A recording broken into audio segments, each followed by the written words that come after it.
We're back to make fun of the Cleveland Browns. As we're on Shedeur Sanders watch, Todd Monken watch, Hawaiian Leprechaun killing worms with hospital walls watch, Deshaun Watson, can he keep it up watch? But we got to give some props here.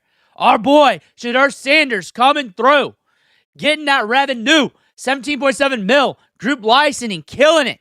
By comparison, J.J. McCarthy, lit all players with $4 million. He was buying McCarthy jersey. Wasn't the Michigan fans? And on top of it, like you said, if you would have went in the first, them jersey sales would have went dumb crazy. You would have fucked. No. They still went dumb crazy. He sold 250 million, highest one.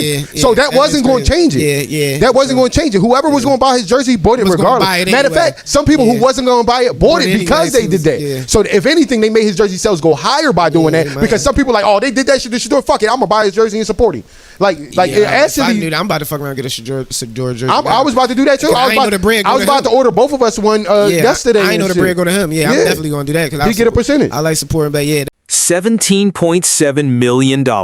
That's not a contract. That's not a bonus. That's how much merchandise Shedeur Sanders has already moved, group licensing revenue, before he's thrown a single regular season pass in Cleveland. Tom Brady's rookie jersey record?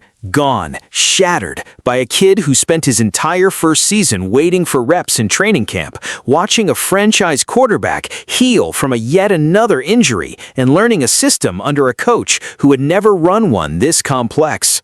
A lot of jerseys purchased in Carolina. I wonder if that happened. Patrick Mahomes at 8.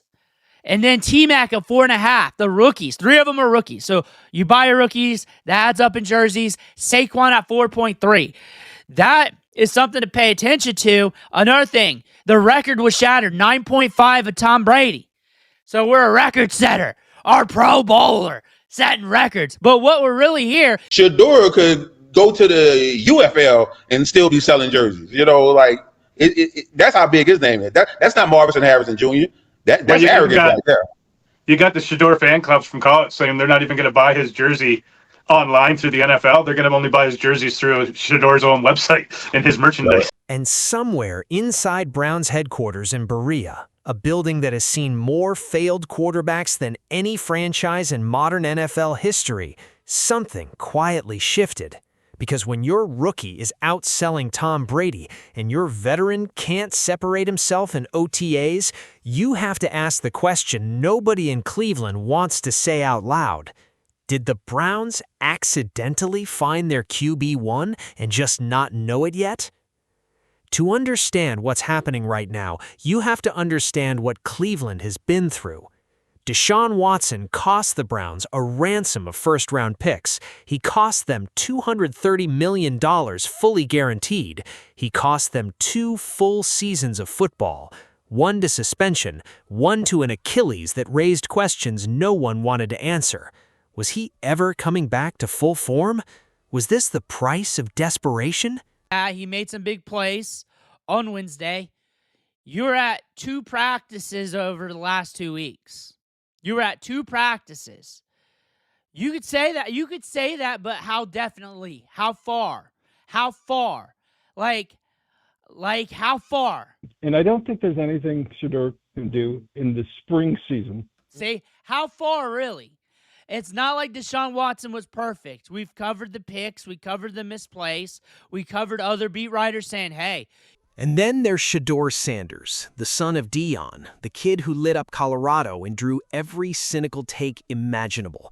Too social media, too comfortable, doesn't have the mental toughness, carries too much noise.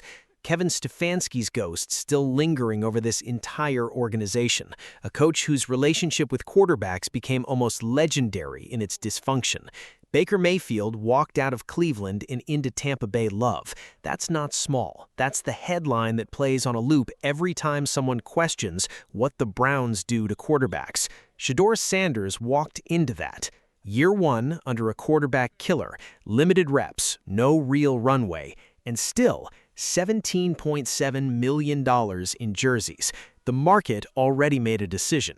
The question is whether the Browns front office will catch up. Here's what the beat writers who are actually on the ground are telling us. And notice that these aren't Shedeur loyalists. One of them wanted every quarterback in the draft except Shedeur.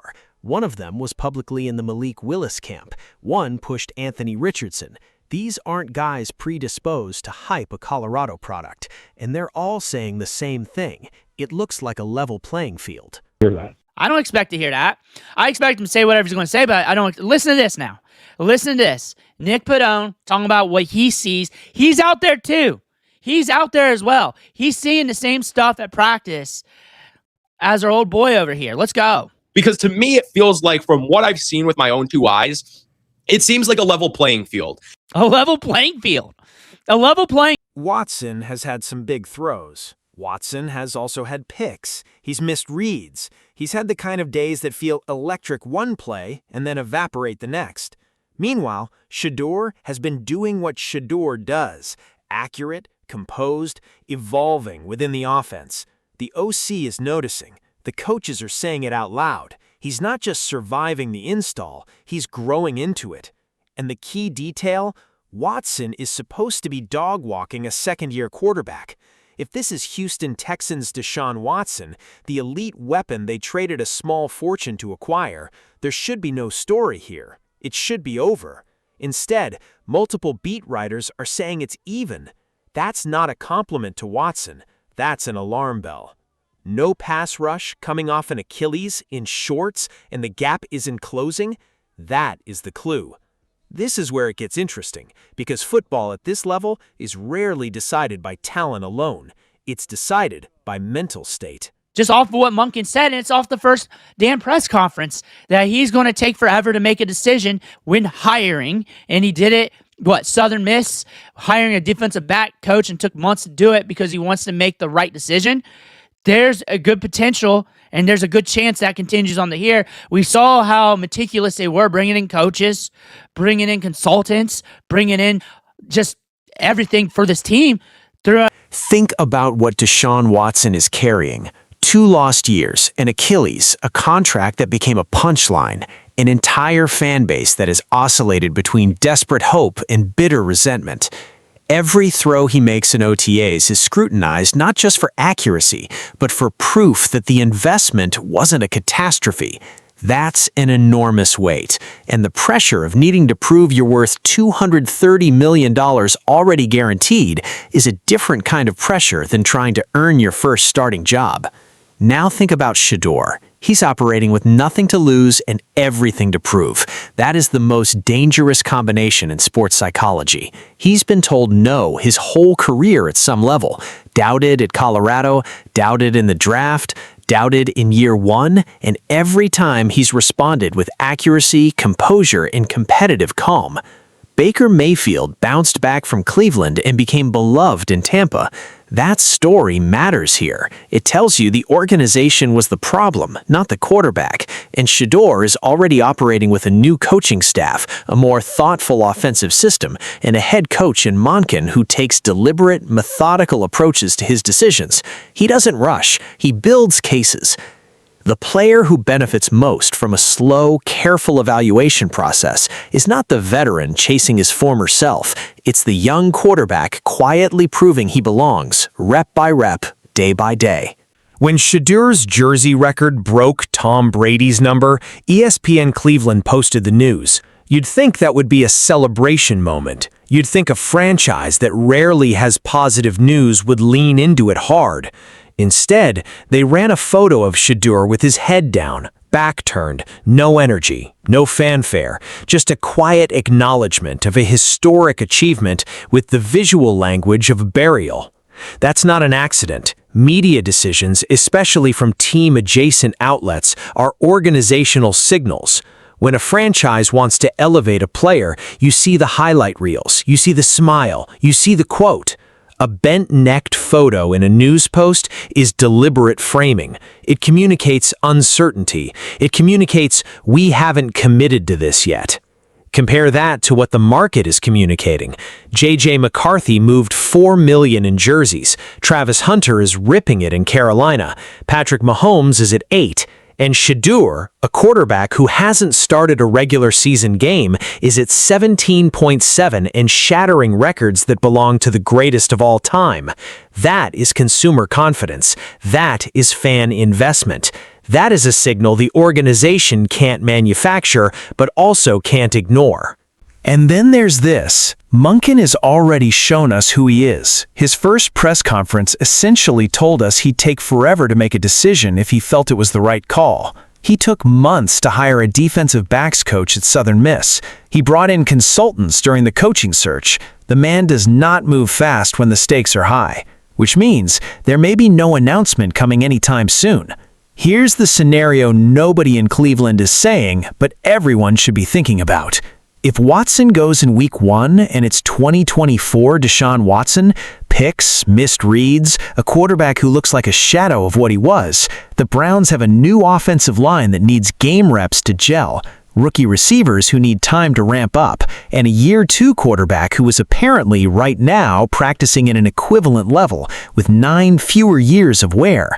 That pivot gets less painful every week Shedeur continues to hold his own. The new line is gelling either way. The receivers are developing either way. If the Browns need to make a change mid-season, the ground won't be as cold as it once was. That's not an endorsement of Watson failing. It's just acknowledging that the organization has built a real contingency plan, possibly without fully realizing how strong it's become. And the bigger implication, the one that Cleveland fans need to sit with, is this. Shedeur Sanders holding level with Deshaun Watson in OTAs is a franchise-altering development. Full stop. Not because Watson is finished, but because you drafted a player in round 1 who in year 2, coming off a quarterback killer coach system with limited development reps, is making this a genuine competition. That's the talent. That's the ceiling. And the market, $17.7 million worth of market, already believes in it. It started with a jersey number, $17.7 million, a record nobody saw coming, a benchmark that belonged to the most decorated quarterback in NFL history, gone, just like that, to a kid from Colorado who spent his rookie year waiting for his shot. And now, the field at Berea is telling a story the front office isn't ready to say out loud. A veteran quarterback who was supposed to reclaim his throne is even or close to it with a second-year player who was never supposed to be here this fast.